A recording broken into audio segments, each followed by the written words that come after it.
중국 사람들은 해외에 나갔을 때 그 나라 사람들이 자신들을 좋아하지 않을 거라는 생각을 못해요. 다 중화 문명에 대해서 동경하고 중국인에 대해서 굉장히 존경하고 좋아할 줄 알죠. 그럼 이제 한국 사람들이 중국에 오면 중국 사람들은 한국인을 환영하느냐? 싫어해요. 왜냐하면 한국 사람들이 중국인을 많이 깔봐왔기 때문에 그렇죠. 그걸 압니다. 우리는 잘 잊어버리기는 역사지만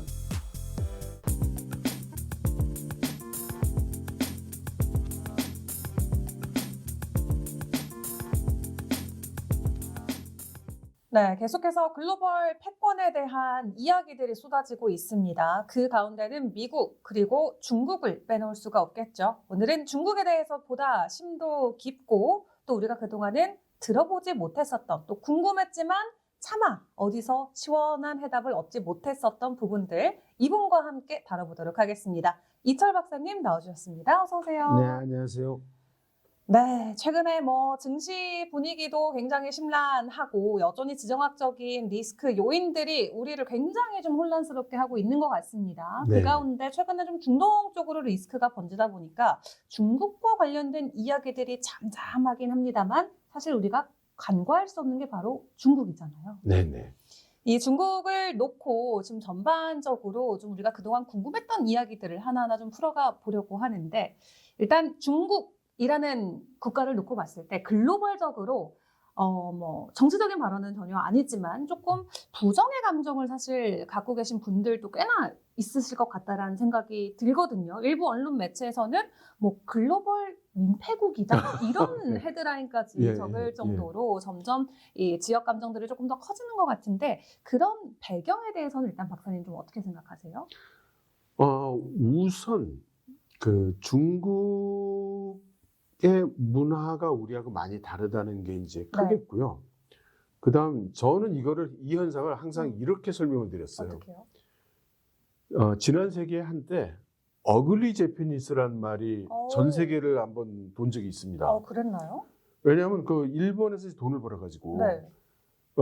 이제 세계로 나와서 관광도 하고 이러는 거예요. 근데 이런 표현이 합당할지 모르겠는데 이제 촌 사람들이 와가지고 촌 사람 짓을 하니까 그때 일본에 대한 전 세계 감정이 안 좋았어요. 그래서 이코노믹 애니멀 이렇게도 부르고 그게 좀 서양 국가에서의 시각인 거죠? 그렇죠.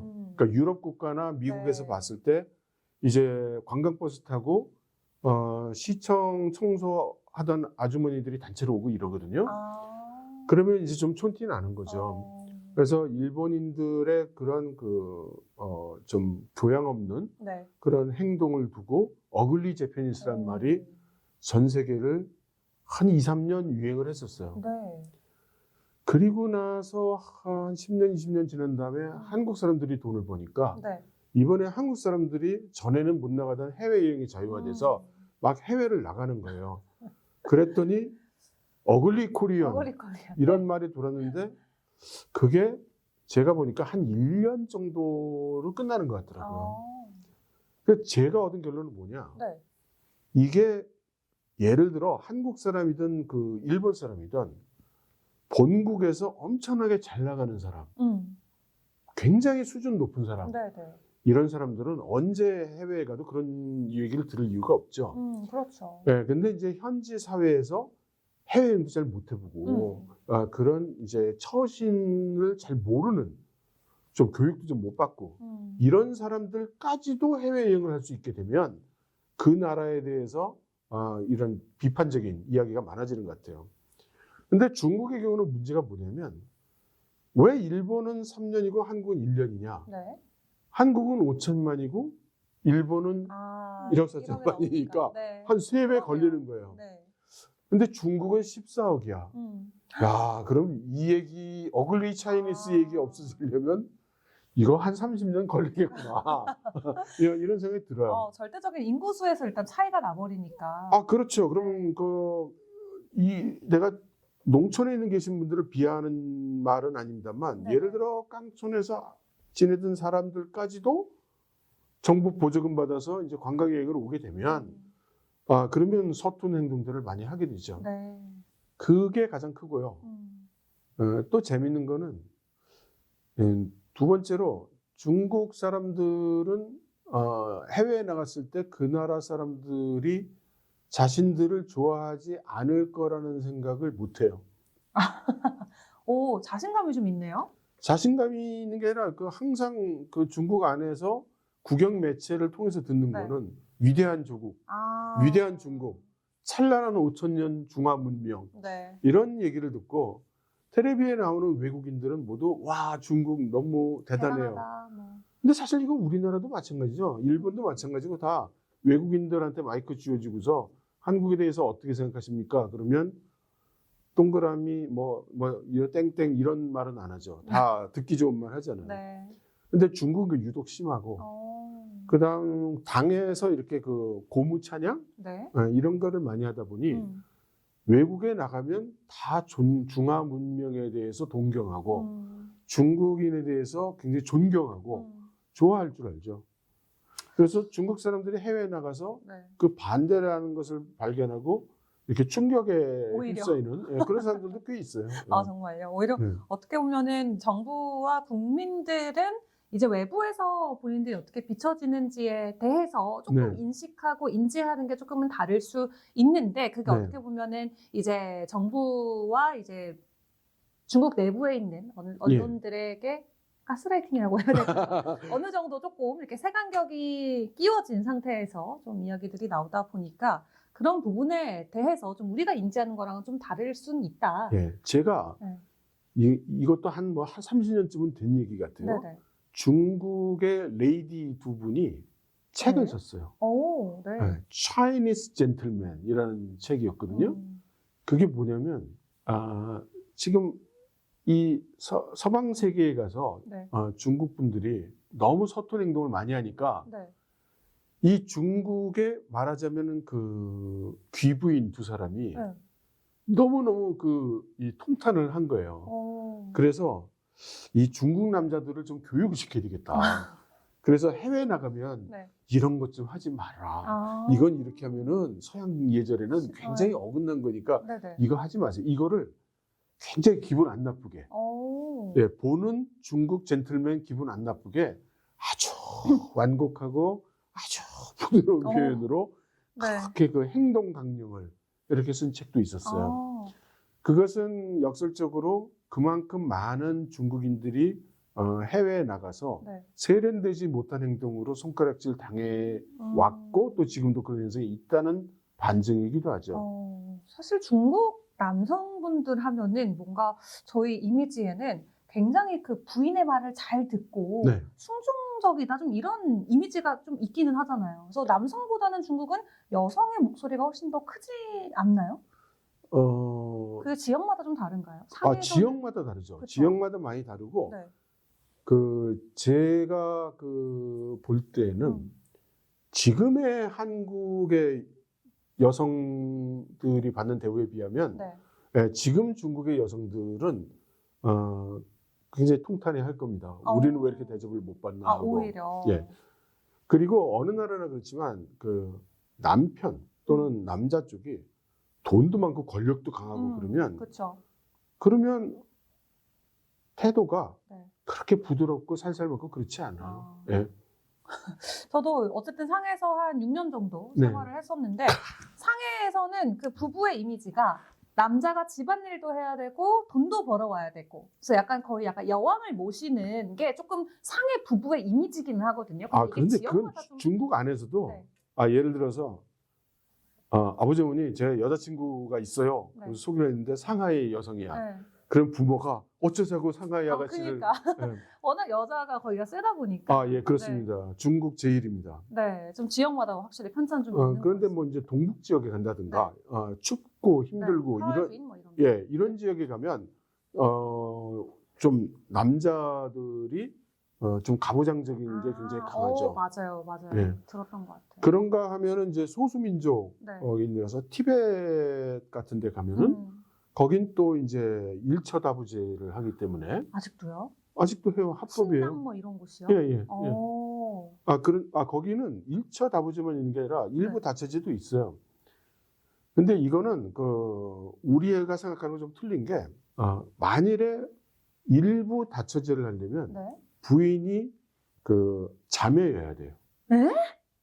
그다음에 이 일처 다부제를 하려면 남편이 형제여야 돼요.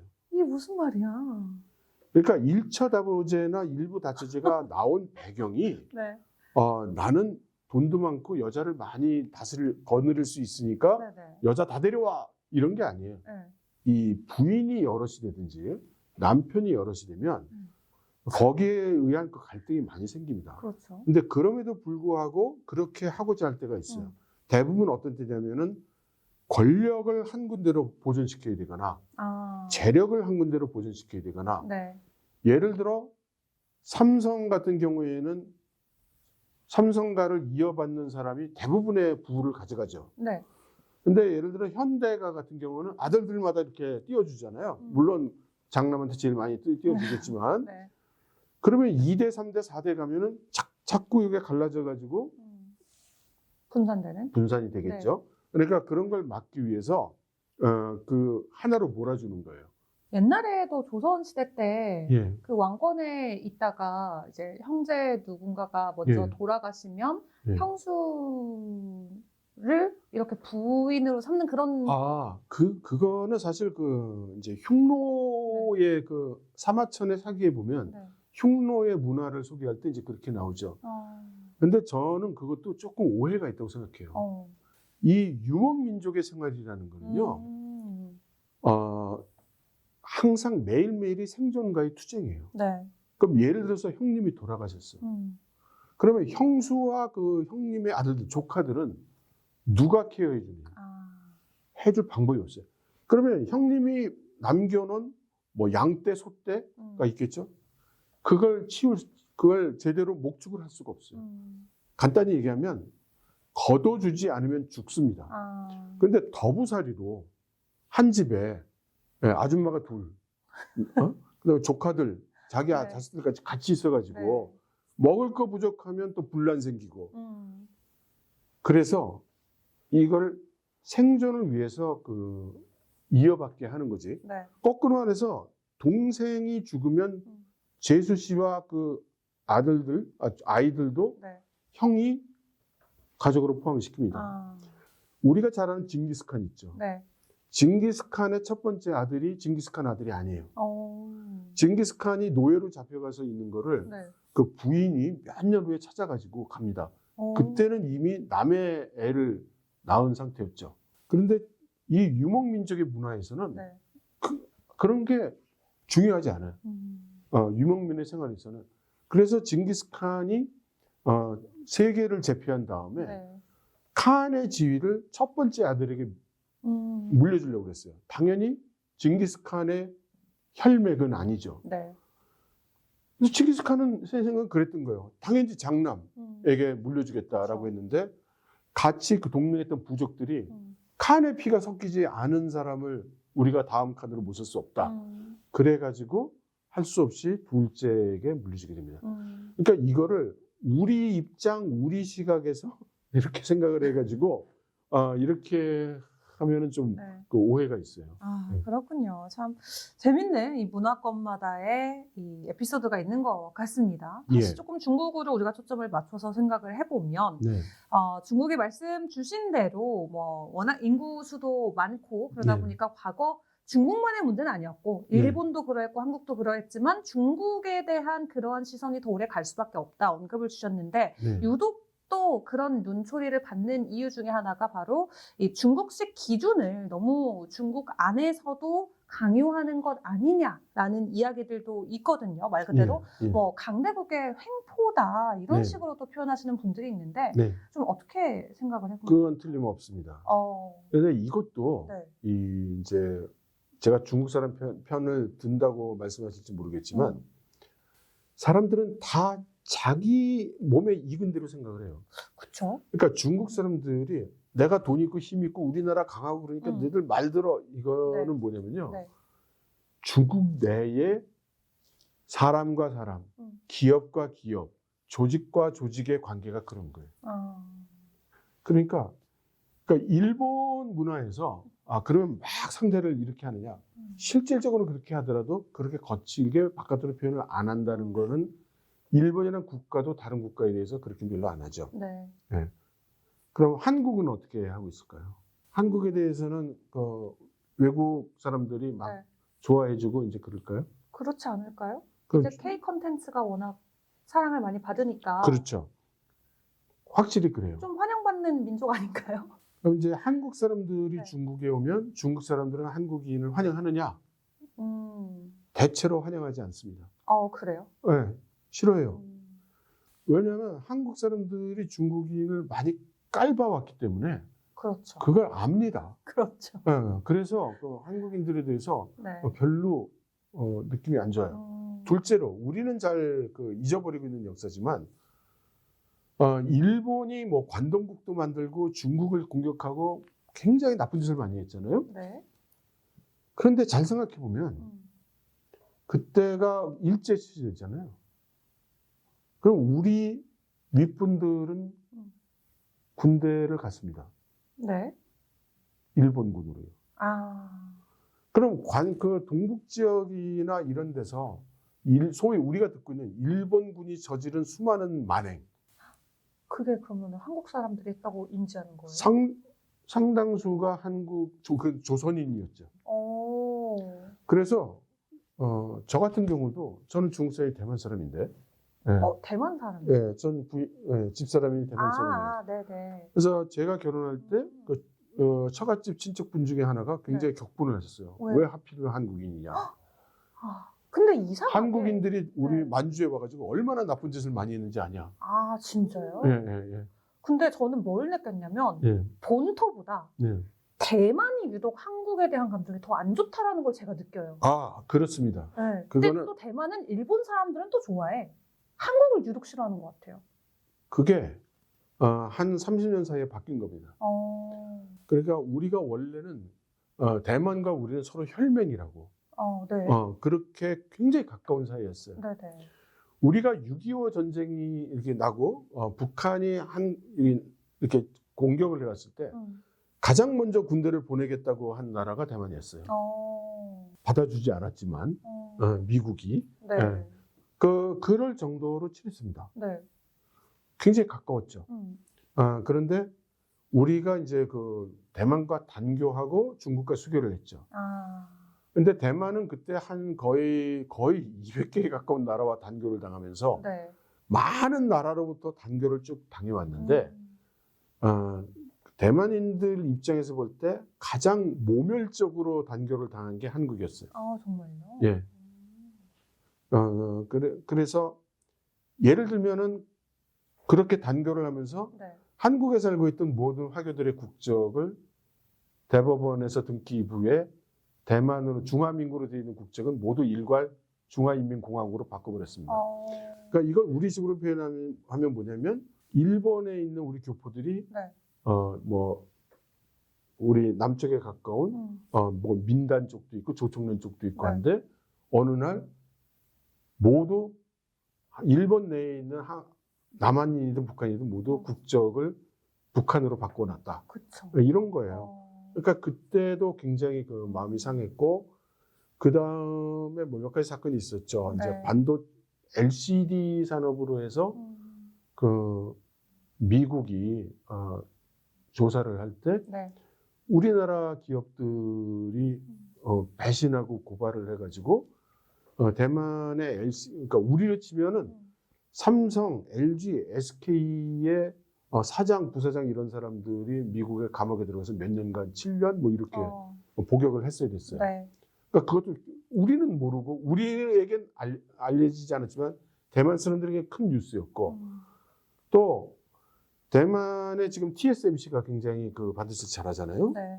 그 TSMC의 기술을 빼가기 위해서 우리나라 기업이 거기 고위직 기술자를 빼돌려서 그것이 문제가 돼서 대만에서 이제 재판을 했었고 네. 결국 유죄로 판결을 받았습니다. 근데 그런 건 이제 우리나라에는 보도가 안 되죠. 그럼 그런 과정을 쭉 보면서 네.